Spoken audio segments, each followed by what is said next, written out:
10 months after the horrifying shooting at Columbine High School, Littleton, Colorado would be struck with yet another set of senseless killings.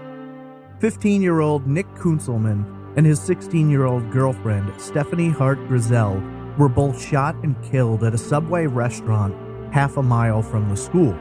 For an already battered community, it was yet another horrifying blow.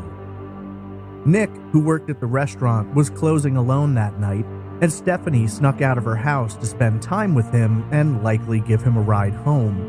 Unfortunately, they would never make it out of the store, as sometime between 10 p.m. and 12:55 a.m., a gunman entered the building and fired several shots, leaving the teens on the floor behind the counter. It's been nearly 20 years since the terrible double homicide took place, and investigators have never been able to nail down a suspect to the shooting. Despite being in possession of more than 150 pieces of evidence, police remain unsure of the killer's motive or identity. One thing, however, remains clear to those in the community. Someone knows the truth, and after all these years, it's time to find out. This is Trace Evidence, Episode 99, The Murders of Nick Kunselman and Stephanie Hart-Grizzell.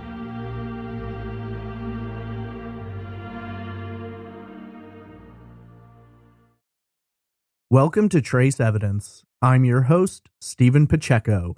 Today we examine a horrible double homicide often overlooked in the aftermath of the tragedy at Columbine. Before getting into the case, just a few notes about the show. Trace Evidence is a weekly true crime podcast focusing on a different unsolved case each week.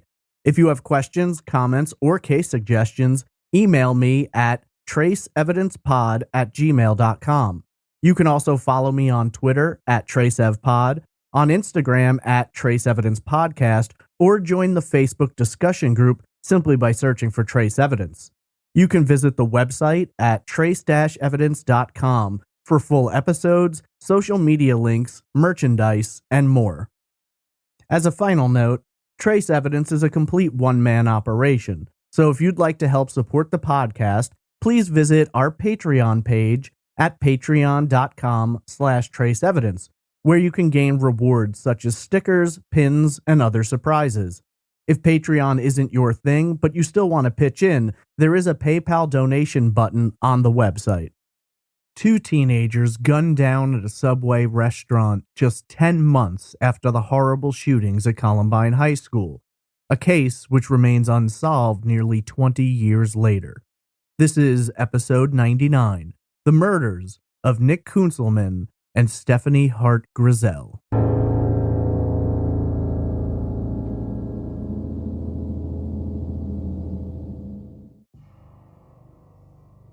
There are places in the world where the simple mention of a city's name brings in a flood of visual imagery, and oftentimes not for the best of reasons.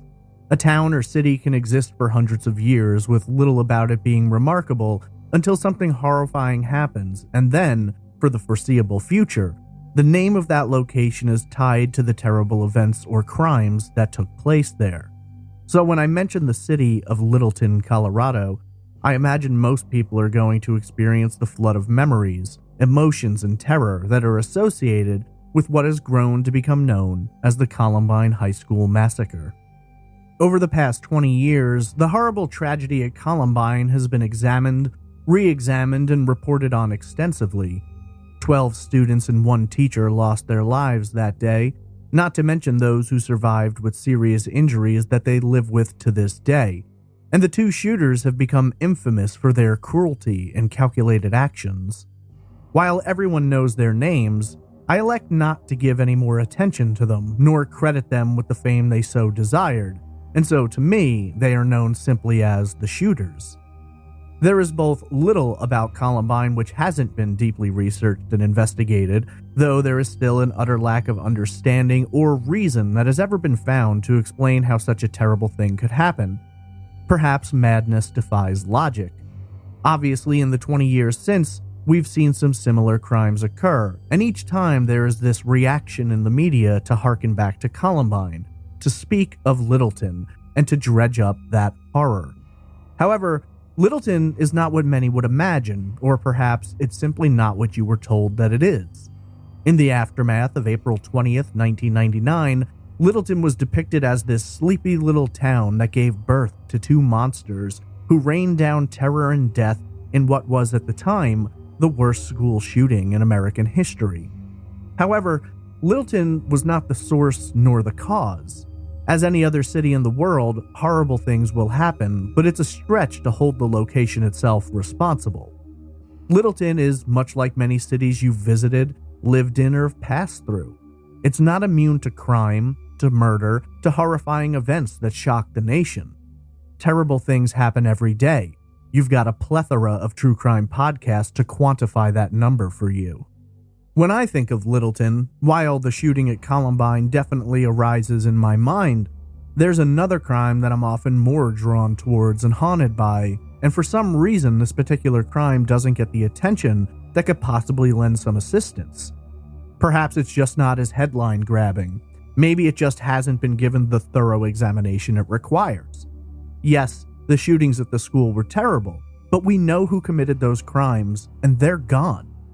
Despite what some might argue, for the most part, the history of what led to that tragedy has been very well documented, and little is left to truly search for, perhaps beyond the psychological implications and that much debated appearance or lack thereof of warning signs, behavioral patterns, the parents' role and knowledge, and anything else which might lend insight into stopping the next tragedy.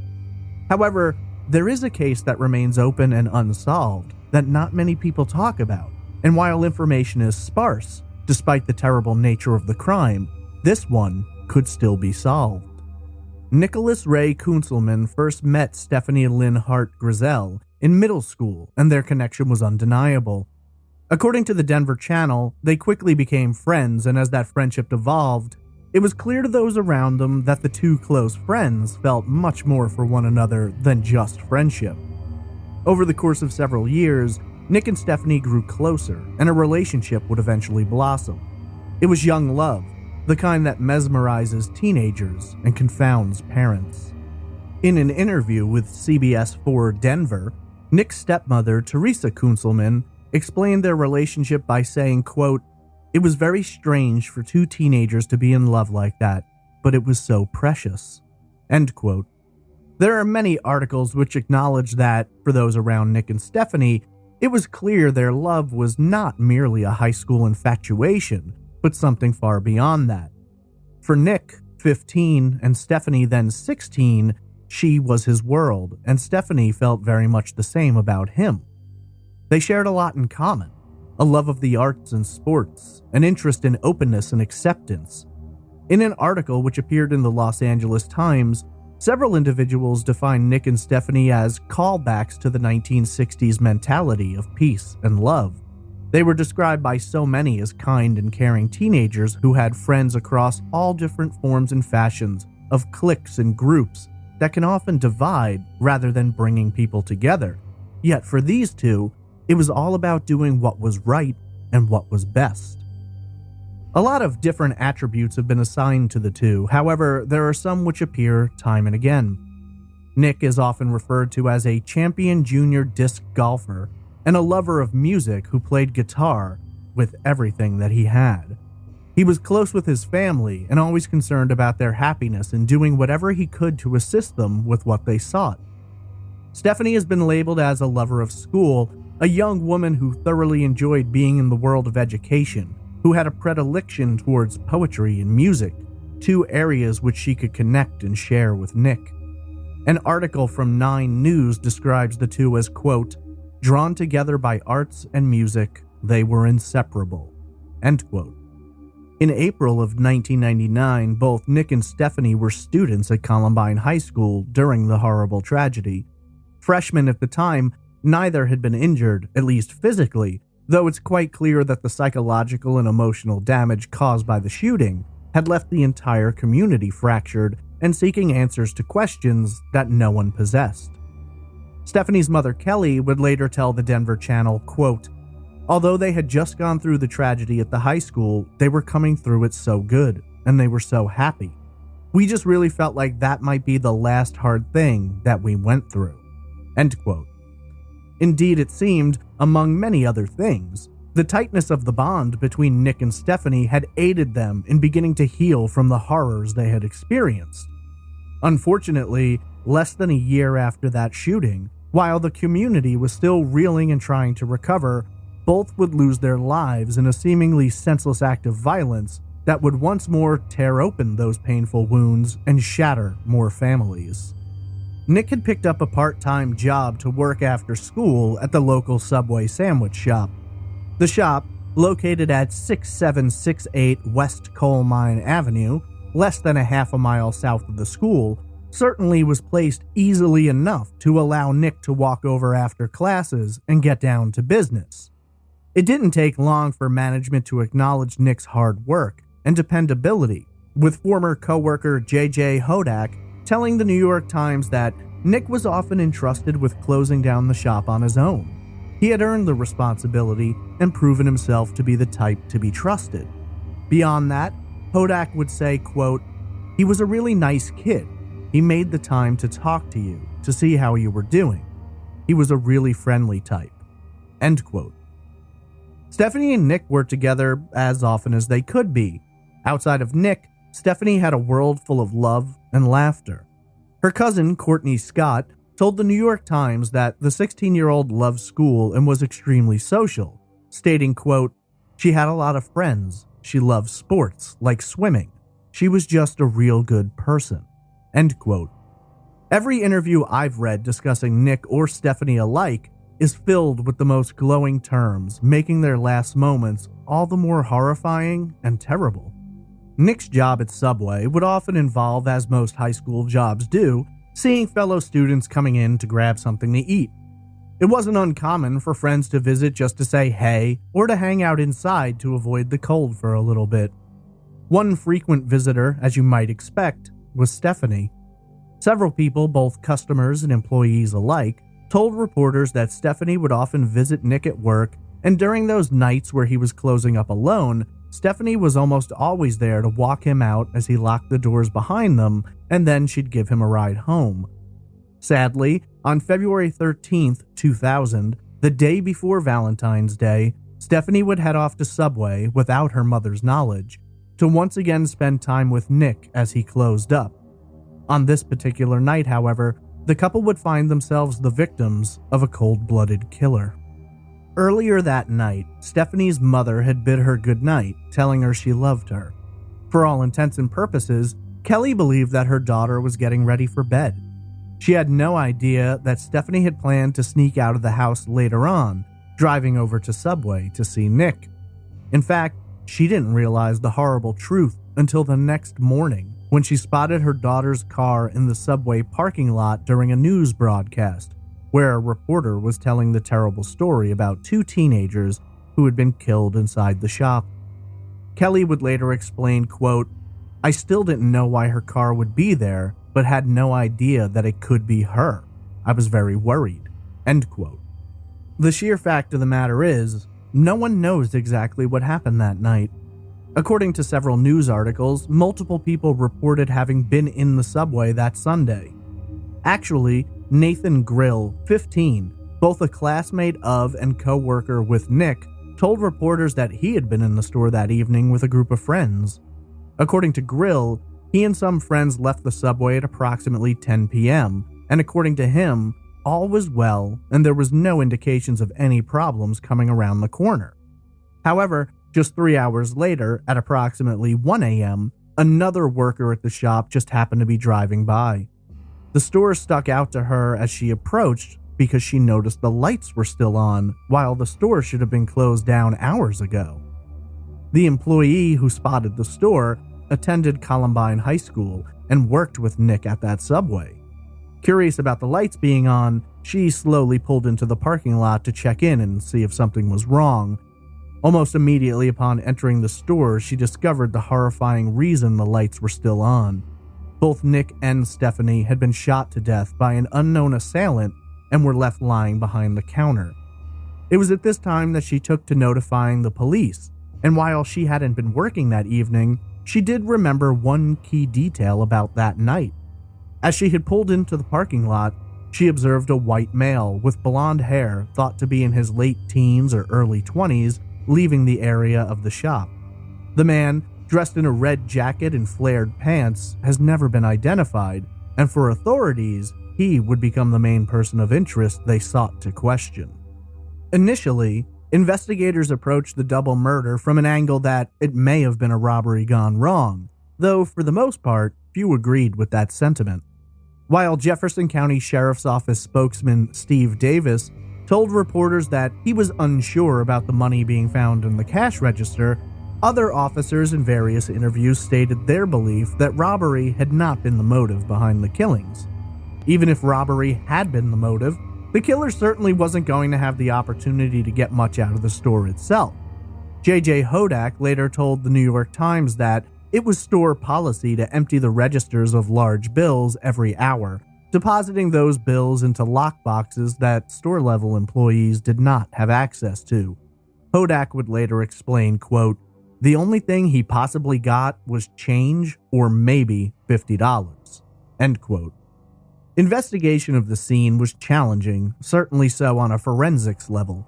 According to reports and statements that have been issued over the years, crime scene teams found a vast quantity of fingerprints inside the shop, which is to be expected at a public sandwich shop. On top of the fingerprints, DNA was also recovered, although in what manner I've never been able to ascertain. Elias Alberti, a cold case investigator for Jefferson County, would tell 9 News in May of 2017 that DNA, fingerprints, and other evidence had been sent out to multiple labs for examination, even transmitting that data to other countries in hopes of tracking down the suspect. However, he specified that all of that evidence has failed to deliver the identity of the killer or killers.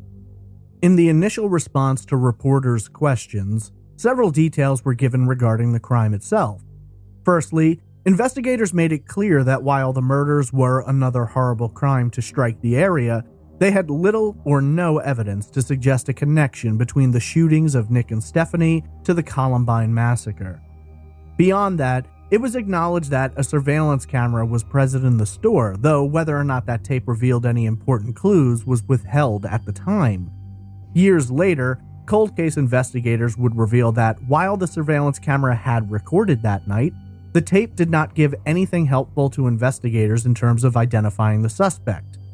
According to the Chicago Tribune, Jefferson County District Attorney Dave Thomas told reporters that investigators were looking into every possible motive for the double murder.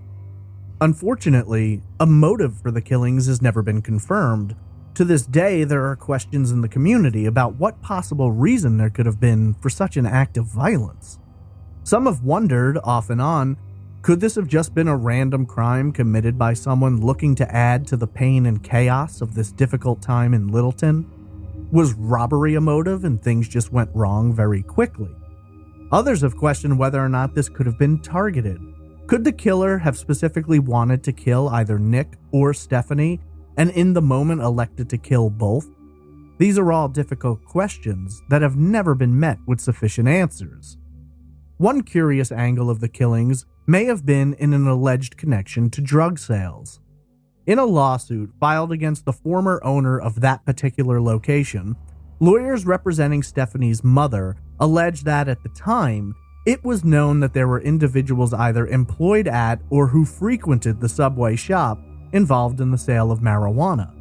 In fact, the lawsuit argues that the owner of that store knew about these sales and chose to turn a blind eye, with it being stated rather bluntly that drugs were being sold out the back door of the restaurant and most people knew about it. This possibility led many to wonder whether or not the murders could have been connected to someone who had either come to the restaurant looking to purchase drugs, or perhaps someone who used to commit those kinds of acts at that location in general. In part, the lawsuit also put forth the possibility that Nick may have been using marijuana around that time, and some have argued that he could have let the killer into the restaurant via the back door. Whether or not any of that's true has never been proven or verified. In a 2008 Denver Post article, it was said that the investigation into the murders revealed the existence of a marijuana and cocaine selling operation being conducted in the area around the store. This potentially led investigators to consider the possibility of how the murders could have been drug-related, though that would still raise questions about exactly how Stephanie and Nick were tied into that. For most, the assumption exists that this may have been an instance of being in the wrong place at the wrong time, with the perpetrator seeking to punish someone in connection to the drug ring and finding only Nick and Stephanie in the store that night. According to an article by Kirk Mitchell in the Denver Post, in the aftermath of the crimes, a major drug ring investigation resulted in the arrests of 35 individuals on drug charges after a wiretapping operation recorded more than 3,000 phone calls. Of course, while authorities were able to make drug arrests, they were not successful in connecting any of those arrests to the murders themselves. It was later revealed that nothing had been taken from the restaurant, seemingly eliminating the robbery motive, though this did make police lean more towards the possibility of this having been a drug-related crime. However, after interviews conducted in more than 50 drug arrests, no connections were ever established. Just days after the killings, the corporate arm of Subway issued a public statement and offered up to a $10,000 reward for information leading to the arrest of the perpetrator. Subway spokesman Michelle Klotzer told reporters, quote, "We want to help the sheriff's office find out who committed this awful crime. Somebody must have seen something, heard something, or been there. Maybe this will prompt them to come forward." End quote. Word was traveling fast, and law enforcement began receiving a deluge of calls on their tip line. Within days of the crime, police had received more than 75 tips and conducted over 150 interviews. The case file on the double homicide grew rapidly, with multiple boxes being filled with information and more than 40 binders overflowing with reports, and a total of 150 pieces of evidence, though none of this seemed to lead investigators any closer to really clamping down on who could have committed the crime. 2 composite sketches were issued to the public within the first days of the investigation. Each of these composites depicts the same individual, described as being a white male, 16 to 20 years old, standing approximately 5 feet 7 inches tall, and weighing between 150 and 170 pounds. He was further described as being clean-shaven, with blonde hair, and was seen wearing blue jeans, tennis shoes, a black baseball-style hat turned backwards, and a coat with either a red lining or a red shirt underneath. The composite sketches have been in circulation since the time of the murders, though again, the suspect's identity remains unknown. Over the years, while investigators have, at times, believed they were close to solving the case, they've also hit a great many dead ends. Perhaps one of the most bizarre aspects of the investigation has been the confessions. Several people, tracking all the way back to 2000 when the double murder took place, have come forward to authorities and claimed responsibility. However, in every one of those cases, the individuals claiming to have committed the crimes have not been able to answer basic questions related to the details of the investigation that were withheld by law enforcement for identification purposes. False confessions are always a weird aspect of an investigation, but especially this case. It's a difficult situation, impossible to accept, and for the community, it's absolutely mind-blowing that anyone would claim responsibility for something so heinous if they had no role in it. In an interesting turn of events, Nathan Grill, whom I quoted from earlier and who had worked with Nick at the store, was questioned by authorities multiple times regarding the possible drug trade and activities taking place at that Subway. In an interview with Salon.com, Nathan claimed that while drug activities occurred at the store from time to time, he didn't believe they played a role in the crime, and he didn't believe Nick had any connection to drugs. Nathan would go on to claim that when he left the store the night of the murders, he witnessed one customer left in the store at approximately 9:55 p.m., and when he left, Stephanie had yet to arrive. For some, they believe Grill to be a person of interest, though I haven't been able to verify that through any source I've utilized. Sadly, as you might have come to expect these days, there are several conspiracy theories about this case, in which individuals try to tie it to Columbine, so there's a lot to sort through. Sadly, the tragedy of this case has also been represented in the loss of another. Brandi Jo Malonson, who had attended Columbine High and was present during the April 20th, 1999 shooting. In the aftermath, her family had urged that she seek out counseling and confront the pain and trauma she was feeling, but Brandi Jo didn't want to deal with it. Less than a year later, her good friends Nick and Stephanie were murdered in Subway, another devastating blow to the young woman. A sophomore in high school and already so close to so much tragedy, it's heartbreaking. 7 months later, she checked her voicemail to discover a goodbye message from a close friend who then took his own life. A few years later, Brandi Jo found herself getting into trouble. There was an arrest for theft 2 months before graduating from high school. It seemed as though Brandi was going to put things back on track, though. She became a certified nursing assistant and began working with the elderly. Unfortunately, it seemed, the tragedy of her past continued to haunt her, and soon Brandi Jo's family became aware that she had developed a drug problem. A person who has been defined as a friend, though I find that the wrong term to use, apparently introduced Brandi Jo to meth, and she fell deep into that addiction. Her problems continued to snowball, with her declaring bankruptcy in 2005 and then facing charges for drug possession and identity theft in late 2006. On December 26th of that same year, Brandi left home to visit a friend and never returned. Brandi's family received a call from an unidentified man who claimed that she had been murdered and thrown in the river. Investigators speaking to friends and acquaintances received a wide array of different stories. In one account, Brandi had accidentally overdosed and she was disposed of afterwards. In another, she had been killed and dumped in a lake. One individual claimed that Brandi had been murdered and her body hidden in the mountains, according to the Salt Lake Tribune. Brandi has never been seen again, and according to her Charlie Project page, authorities are seeking out a woman named Lisa Gibson, who they believe possesses information about Brandi's fate and potential whereabouts. Gibson was 42 years old when Brandi went missing, and at the time was known for frequenting bars on South Broadway. Brandi Jo herself has been described as being a Caucasian female with light brown hair and blue eyes, standing 5 feet tall and weighing approximately 115 pounds.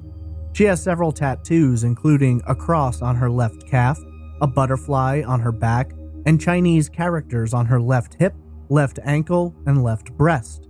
She remains missing today. Sadly, the links between the murders of Nick and Stephanie, the disappearance of Brandi Jo, and several other crimes have continued to frustrate and confound investigators and family alike. Sergeant Wayne Holverson, working out of the Sheriff's Office Homicide Unit, spoke to the Denver Channel about the difficulty of the investigation and the lack of information they'd been able to gather. Sergeant Holverson stated, quote, "We've spoken to friends, family, and customers from that day, and just no one knows anything or has come forward yet to say anything. I think that's the frustrating thing, is that you can see in front of you the amount of work that's been done on it, and yet it seems like you keep coming back to a dead end." End quote. Nearly 20 years have passed since that night, and the answers remain as shrouded and mysterious as they were then. Except now, investigators must contend with flawed memories, forgotten details, and all that comes along with the passage of time. For the families, though, they will never forget, and while closure may not be an option, justice remains longed for and possible. The families were met with a wealth of support from the community, and especially from Nick and Stephanie's friends. In the aftermath of the murders, while the families struggled to confront the tragedy that had befallen them, the decision was made to keep Nick and Stephanie together in death as they had longed to be in life. The two were buried side by side on the hills of Mount Lindo Cemetery. A memorial bench was placed at the site bearing the inscription, "Together in peace, forever." Each year on Valentine's Day, friends and family gather to remember the good times, to speak of the loving memories they hold of Nick and Stephanie, and sadly, to discuss the lack of developments in the case.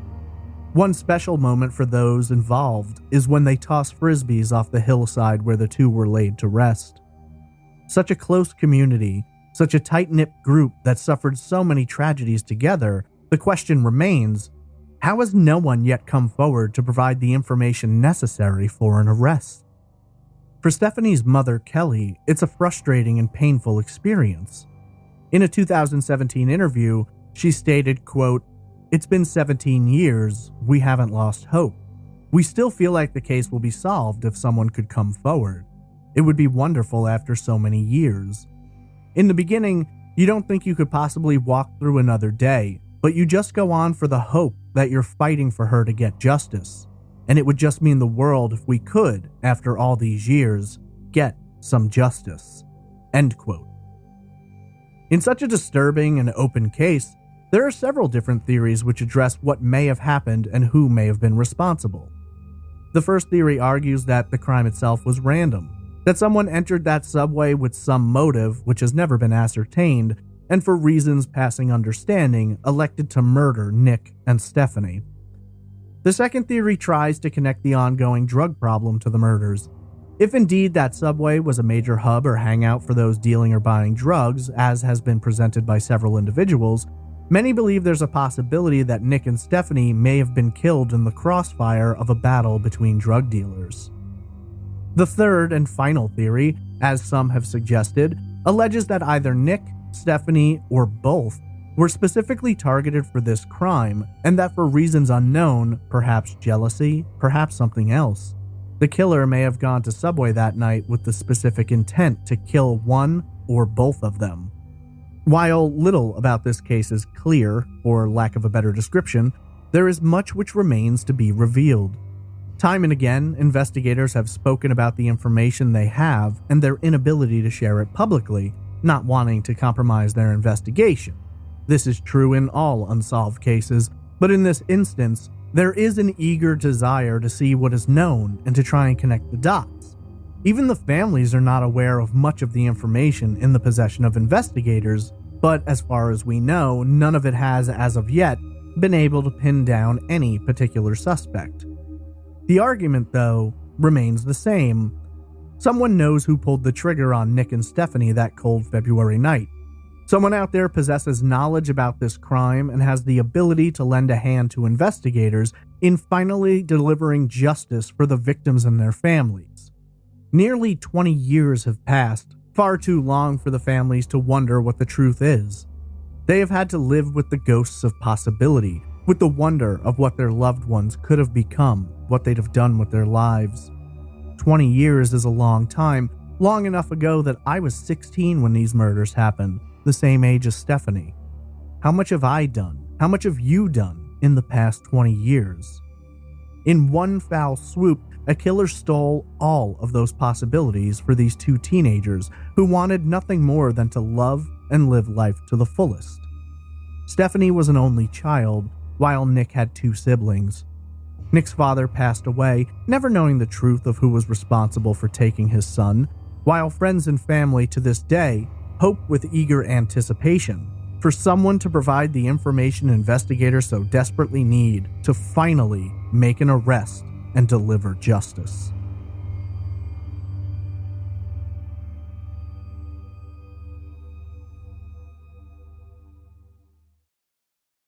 Two teenagers gunned down in the prime of their lives in the shadow of a national tragedy.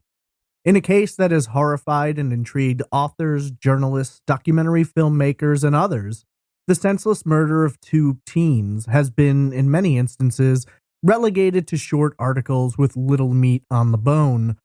The Jefferson County Sheriff's Office, much maligned in the aftermath of the Columbine shootings, found themselves once more at the heart of a terrible crime for which there were no easy answers. However, in this instance, there were many different angles, many different views, and a whole host of people trying to figure out what kind of person could commit such an atrocity and why it happened in the first place. No one goes to work expecting it to be their last day on Earth, and that's certainly true for two teenagers who wanted nothing more than to be together. Before getting into the theories directly, I did want to address something I'm sure I'll hear about in emails after the release of this episode. I came across quite a bit of conspiracy theories revolving around this case, and while that information can be fascinating, and I in no way use the term conspiracy theory as an insult, I operate off information that I can verify. There's a lot out there trying to tie this crime to Columbine itself, suggesting the possibility that the murders were somehow connected. Investigators didn't see that, though saying that doesn't do much to silence anyone who believes the theories because, to many, and certainly not without merit, they don't have very high standards for the investigating prowess of Jefferson County. I fully understand that. However, in most instances, theories and angles I read about these conspiracy theories, they failed to provide me with any sources to verify what was being claimed. I'd love to track things down, but you have to give me somewhere to go. I saw a lot of alleged quotes from people related to the case, but no point of origin for those quotes. I searched for the quotes, I searched for the information that was being presented, and I simply couldn't find anything to verify it. I'm not opposed to asking questions and digging deeper. I'm not a guy who out of hand dismisses all conspiracy theories as ridiculous, because frankly, in some cases, they turn out to be true. Maybe that could be the case here, and maybe someday that'll be proven. But as it stands now, I just couldn't find anything to back up a lot of it.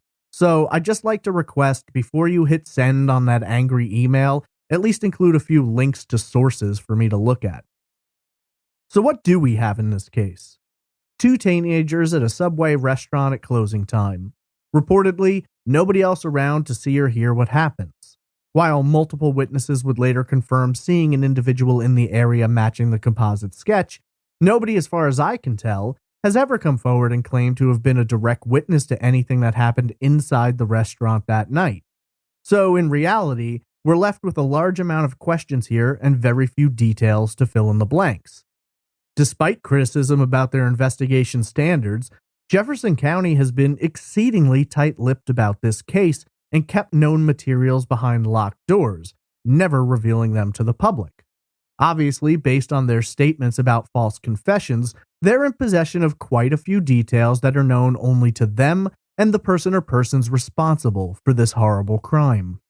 It's difficult to examine the evidence because much of it's never been revealed. I read in multiple places that over 150 pieces of evidence are in the possession of investigators. In certain interviews, it's been revealed that some of that evidence is fingerprints and some of it's DNA. It sounds as though investigators have enough to identify someone if only they had someone to compare it to. We know that the fingerprints and DNA have been run through several law enforcement systems, and there's never been a match, which would suggest that the suspect had not been arrested prior to the murders, or since the murders, which is a really strange thing to imagine in someone who has no problem killing 2 teenagers. Because of the utter lack of full information regarding the evidence itself, we can really only work towards motive and possibilities revolving around why this crime would have happened in the first place. So, to begin with, we'll work with theory number 1, that the horrifying tragedy of these murders was the result of a completely random act of violence. It's difficult to accept. We like to have reasons why things happened, especially terrible things like murder. But sometimes there is no particular reason. There's no particular motive. As we are all well aware, there are people out there with a proclivity towards violence who go out looking not for a reason to kill, but just for someone to kill. For many, they consider this a possibility, and that the killer or killers responsible for this crime may have committed the murder simply because they wanted to. As I discussed in last week's episode about the Below shooting, there isn't always an ability to figure out the motive. In that case, it seemed pretty clear that while robbery played a part, murder was the ultimate goal. Here, we have a similar situation, but in this case, robbery appears to have played no role. It's been revealed in the years since that nothing was taken from the subway. No money was handed over, no safe busted into. Nothing seems to have been done at all outside of the murders themselves, which seems to suggest that murder was the goal. The question becomes whether it was the murders of Nick and Stephanie that was the goal, or if this was just about killing whoever happened to be there. It's been said in many crime articles, movies, and podcasts that one of the more easy ways to avoid detection when it comes to murder is to commit the crime at random, although that tends to apply more to the past than the present, where we have a lot better techniques for discovering a killer. A lack of personal connection to the victim is certainly going to throw investigators off, at least at the beginning of the investigation. Maybe that could be the situation here, that this person was in possession of a gun, saw an opportunity in a subway where there was just 2 people inside, and off he went to commit the crime. Maybe it's the fact that this happened in Littleton, which makes it seem like there has to be more to the story. Well, the crime itself could have been random, but also motivated by the atmosphere at the time. Littleton was struggling. 10 months had passed since the shooting at Columbine High, and while some families were deep in their grief, others were trying to press on and not allow that darkness to overwhelm them. Reporters had descended on the area and shoved cameras in everyone's face, so much so that a bitter dispute would break out between the school, the families, the investigators, and the media. Lawsuits were filed, sealed depositions took place, some documents still remain sealed and are pending release after the assigned amount of time passes, and it hasn't passed yet. It isn't difficult to imagine that, while those who wished to spread hope and good feelings may have come to town looking to help, there would certainly be those with darker intentions who wanted to further the pain. Many have wondered if this crime, perhaps random in nature, could have been conducted if for no reason other than to extend the loss and the damage committed to that town. It's hard to argue against, especially when you've got so little to work with. But it's strange, isn't it, that this would be to extend that horror, murdering two teenagers completely at random. There were other restaurants, other stores, other places where a killer could have easily found one or two people to kill if this was merely about murder. So why this particular place? That's a question we'll just have to address in a subsequent theory. All we really know in regards to this first theory is that while the idea of this being totally random can't be completely dismissed, it exists mostly due to the absence of true answers. I should note, investigators have never really been too outspoken about this being random, which I think, if nothing else, lends credence to the possibility that in the files they possess, they may have something to suggest a lot more was going on here. A lot of people have pointed towards this crime being connected to drugs, and so we'll proceed to theory number 2 and take a closer look at that. Obviously, there was a drug issue going on in the area at the time. More than 50 drug cases came following investigations into the drug problems revolving around Subway and other businesses in the area. It seems quite clear that, at a minimum, people in the area knew this was a place you could go to either get or sell drugs. I read several accounts from people who lived in the area at the time who said it was pretty widely known and that this particular Subway had kind of a backdoor policy. The specifics seem a little confusing, but it basically sounded like some employees at that Subway were involved. It isn't hard to imagine, really. I certainly worked lower-tier retail jobs in high school and witnessed my fair share of dealers who would either work there or just use the location as a meetup point to sell drugs. I don't see why it would be any different here. Of course, for the most part, it didn't sound like we were talking about things like heroin, although I do know a cocaine drug ring was mentioned as operating in the area near the Subway. When you start bringing in higher-tier drugs like that, usually you bring in problems. While the drug trade has many facets to it, it would be hardly the first time we've seen deaths come as the result of a grudge between different dealers and groups. For many, they can't help but wonder, what if the murders of Nick and Stephanie weren't targeting them, but maybe the location itself?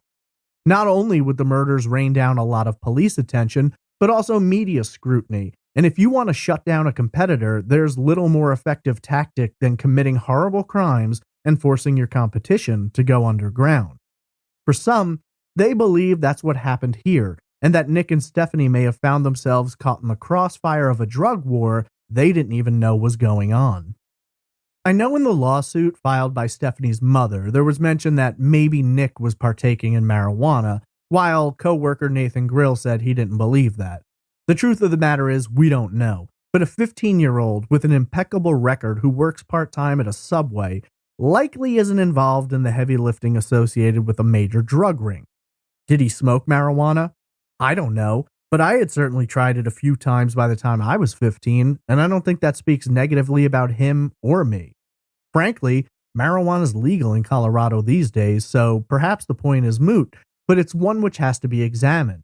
I've never seen any evidence to link Nick to selling drugs, but there were a few articles which implied the possibility that he may have had knowledge of what was going on, more so on the periphery. In at least 2 articles, I read theories that the killer may have gained access to the store via the back door, and that this may have been a common activity, either people looking to buy or sell coming by the back door. I've often found myself wondering if maybe the drug links are true, whether or not drugs may have been stored at the subway, with it being used as a kind of pick-up and drop-off point. I've seen that kind of behavior before. Someone might leave money in a certain place, and then another person takes that money and leaves behind the product, and then later another person arrives to collect that product. Maybe this could have been part of what was going on at the back door of Subway, and maybe it was a common transaction, so much so that nobody really paid attention to it. I don't know that that's the case by any stretch of the imagination, but it wouldn't be the first time something like that was going on. The problem becomes when too many people know about that transaction. I've read time and again that nothing was taken from the subway, but would it have been noticed if something was taken that wasn't supposed to be there in the first place? I think we're all aware that when we're talking about people who are deep in the drug scene, it isn't difficult to imagine they're willing to kill for what they want. I've often thought about the possibility that someone could have walked into the store that night not to make a purchase, but to steal drugs. Drugs that they knew were there. Maybe they expected someone different to be working. Maybe they didn't care. Maybe they got scared by Nick or Stephanie. Maybe it was just a total disaster from start to finish. If the murders were in fact connected to the drug trade, then the possibilities are endless. Someone could have gone there to do something they often do and felt like Nick or Stephanie saw more than they wanted them to. Someone could have gone there with the full intention of taking what they knew was there and shooting anyone who got in their way, or who they thought might be able to identify them. What I suppose makes it really bizarre is the idea that someone connected to the drug trade, who wouldn't think twice about committing such a terrible act, hasn't been picked up and put in the system yet, leading to a match. You'd imagine this person wouldn't be able to skirt law enforcement forever, and yet here we have a suspect who has never been matched through any law enforcement system. How could that be?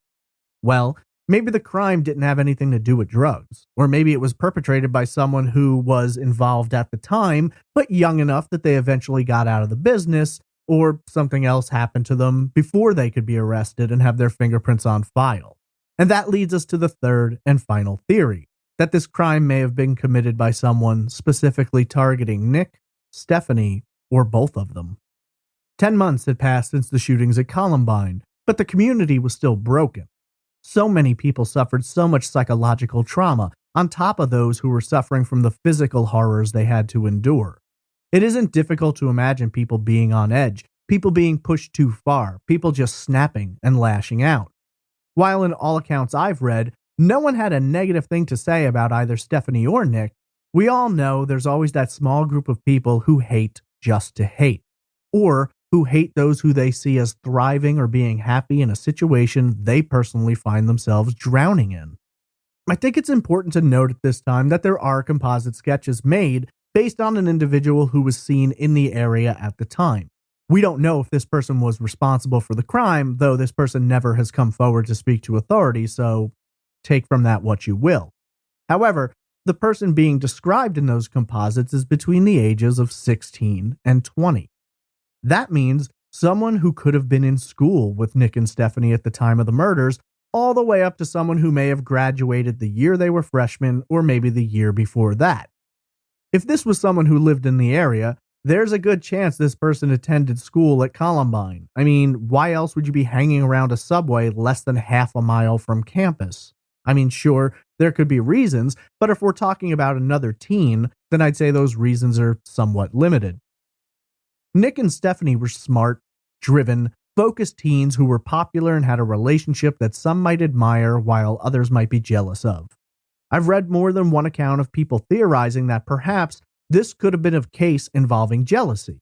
It was love between two sophomores in high school, and the chances that someone could have been jealous of their relationship isn't easily dismissed. Unfortunately, people kill for stupid reasons most of the time, and this could absolutely be one of those instances. Just imagine the combination of everything going on. Person wants someone they can't have, is struggling with the psychological implications of what they have endured at school, in the community, or both, and wants to strike back at somebody. A horrible synopsis, I know, but not one which is beyond the realm of possibility.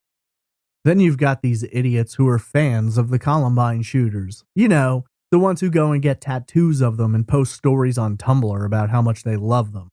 These are basically younger versions of the people who write love letters to serial killers or try to marry them after they've been found guilty.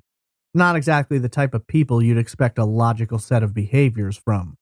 You also have to remember how much information and confusion there was at the time.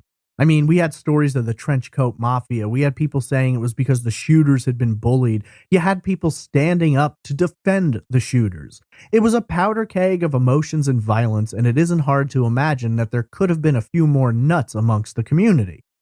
So, is it so difficult to imagine in any American city in the year 2000 or even today that a teenager with a grudge could have gotten his hands on a gun and decided to do something? Especially if we're talking about someone who was troubled, had psychological issues, and perhaps admired the actions of the very people we have grown to abhor. As is the case with much of this story, almost anything is possible here, and I don't think it can be directly dismissed. But I do have problems with the theory that this could have been someone who knew Nick and Stephanie, someone who attended school with them, or who had an interest that was less than pure.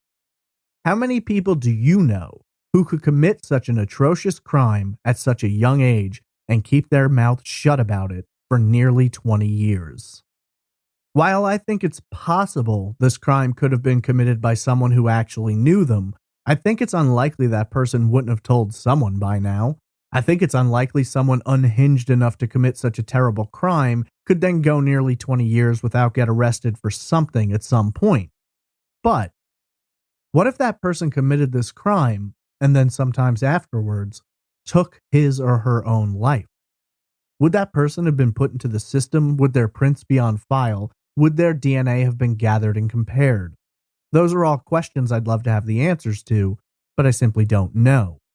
I believe there's a good chance that whoever committed this crime died sometime afterward, but I also think there's an equal chance that that person is still walking out there as a free individual, having managed to bypass law enforcement for all of these years.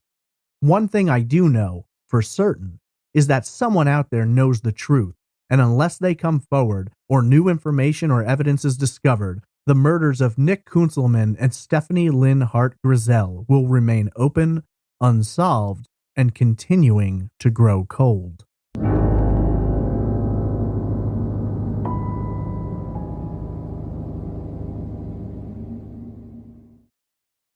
If you're looking for more information about the murders of Nick Kunselman and Stephanie Grizzell, there are some articles out there for your reading, though they don't dig too deep into this case. As always, I will be posting the links to all of my sources on the website within the next 12 hours, so you are free to dig through everything that I was looking at.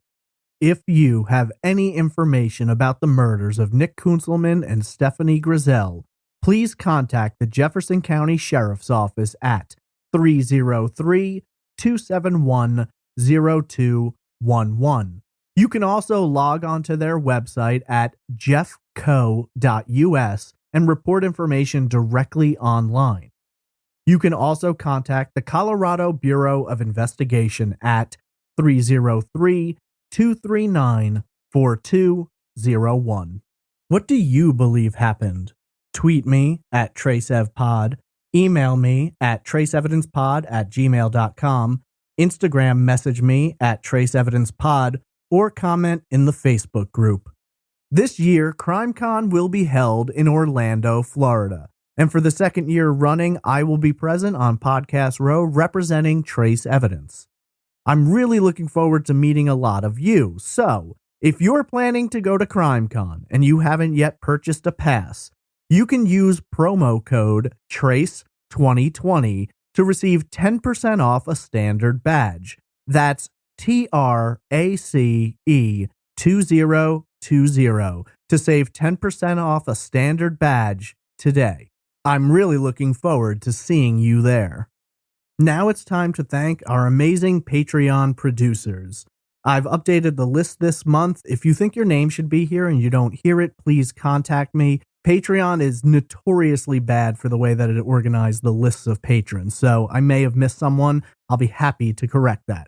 But for this month's Patreon producers, a special thank you goes to Tara Doble, Alicia Lorraine, Angie Dodd, Brittany Bivens, Brian Kemmerling, Krista Colvin, Diane Dyson, Eamon Brady, Emily Smith, Emma Vachon, Gerard Lopez Barbosa, Julia Rexon, Kate Alexander, Kelly Cohen, Laura Dickinson, Lisa Holly, Linda Halcrow, Nick Mohar Schurz, Quinn McBreen, Randy Weiland, Robbie Blue, Chandra Moreau, Samantha Ford, Tom Archer, and Wannabe Sleuth 2. You're all fantastically amazing, and I am deeply indebted to your graciousness. One last note before ending the show. I've received a lot of emails inquiring about the possible research position I'll be opening in January. Next week, I'll be releasing episode 100, and then taking a few weeks off for my holiday break. At the end of next week's episode, I'll have all the information about what the job will entail and how to apply. So if you're wanting to apply for that position and you have an interest in it, just hang in there for one more week. I want to thank all of you for listening to this episode and for listening to Trace Evidence in general. Your support and interest in these cases means a great deal to me, and I'm extremely thankful for your continued support. I'm going to leave you with a promo for another true crime podcast I think you might like, because, let's face it, we can all use more true crime pods in our ears. So thank you again for listening, and I hope you'll join me next week for another unsolved case on the 100th episode of Trace Evidence.